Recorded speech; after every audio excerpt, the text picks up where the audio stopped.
Hello students, இந்த video நம்ம எதை பற்றி பார்க்க போகிறோம்னா 10, 11, 12 வந்து பார்த்தீங்கன்னா இன்னும் சில நாட்களில் போர்டு எக்ஸாம் வரப்போகுது. ஸோ போர்டு எக்ஸாமுக்கு வந்து பார்த்தீங்கன்னா நீங்கள் ப்ராப்பரான ஒரு ஸ்டடிக்கான ஒரு டிப்ஸ் தான் இந்த வீடியோவில் நான் கொடுக்க போகிறேன். கண்டிப்பாக இந்த வீடியோ பார்க்குற ஸ்டூடெண்ட்ஸ் கண்டிப்பாக யூஸ்ஃபுல்லாக இருக்க வீடியோ முடியுதுங்களோ. ஸோ கண்டிப்பாக ஃபுல் வீடியோ பாருங்கள், அவங்க வீடியோ பார்க்கலாம். ஃபஸ்ட்டு வந்து பார்த்தீங்கன்னா நீங்கள் ப்ராப்பராக டெய்லியும் என்ன பண்ணணும்னா ஒரு ஸ்டடி பிளான் போட்டுடுங்க. அதான் ஃபஸ்ட்டு நான் எதுன்னு நினச்சேன், அதை வந்து பார்த்தீங்கன்னா கடைசியாக வச்சுட்டேன். ஃபஸ்ட்டு ஸ்டடி பிளான் கம்பல்சரி போடுங்க. எந்த சாப்டர் படிக்க போகிறீங்க, என்ன சப்ஜெக்ட் படிக்க போகிறீங்க அப்படின்னு சொல்லிட்டு தெளிவாக ஃபஸ்ட்டு புக் பேக்கில் இருக்கிற 1 மார்க்கை எந்த சாப்டர்லையும் ஸ்கிப் பண்ணாதீங்க. நல்லா தடவை படிச்சிங்க. இது ரொம்ப ரொம்ப இம்பார்ட்டன்ட். பாஸ் பண்ண பார்த்து 1 மார்க் வந்து ரொம்ப ரொம்ப ஒரு இம்பார்ட்டண்டான ஒரு பார்ட்டு. அதுக்கப்புறம் வந்து பார்த்தீங்கன்னா மோஸ்ட் இம்பார்ட்டன்ட் சாப்டர்ஸ்னால் எப்போவுமே ஃபஸ்ட் சாப்டர் ரொம்ப ரொம்ப இம்பார்ட்டன்ட் தான். அந்த சாப்டர் வந்து கம்பல்சரி எல்லா சப்ஜெக்ட்லையுமே ஒரு 2 மார்க்கு இல்லைனா ஒரு 3 மார்க் ஒரு 5 மார்க் கண்டிப்பாக வரும். ஸோ வந்து பார்த்தோன்னா ஃபஸ்ட் சாப்டர் ரொம்ப இம்பார்ட்டன்ட். அதுபோல் ரிப்பீட்டட் கொஸ்டின் எதாவது அதிகமாக கேட்டிருக்காங்க, நான் ஆல்ரெடி வீடியோ போட்டிருப்பேன். அதுவும் நீங்கள் கேட்டிங்கன்னா நான் அது வந்து சாப்டர் வைஸ் இந்த சாப்டர் இம்பார்ட்டன்ட்னு நான் சொல்கிறேன்.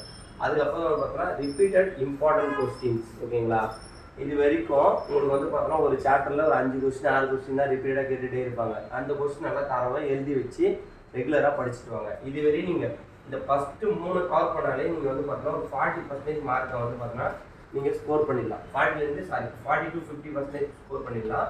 அதுக்கப்புறம் வந்து பார்த்தீங்கன்னா இந்த ப்ரீவியஸ் இயர் இது வரைக்கும் 2020லேருந்து 2024 வரைக்கும் இது வரைக்கும் நான் இந்த போர்டு எக்ஸாம், அப்புறம் வந்து பார்த்தீங்கன்னா இப்போ மிட்டம் எக்ஸாம், இது எல்லாத்தோட கொஸ்டின் பேப்பர், அப்புறம் குவார்டர்லி ஆஃப் இயர்லி இந்த கொஸ்டின் பேப்பரையும் கலெக்ட் பண்ணி நீங்கள் படிச்சிங்கனாலே அதுலேருந்து இதில் ஒரு 40-50 வருதா, அது இல்லாமல் ஒரு 20% உங்களுக்கு வந்து ஆட் ஆகும்.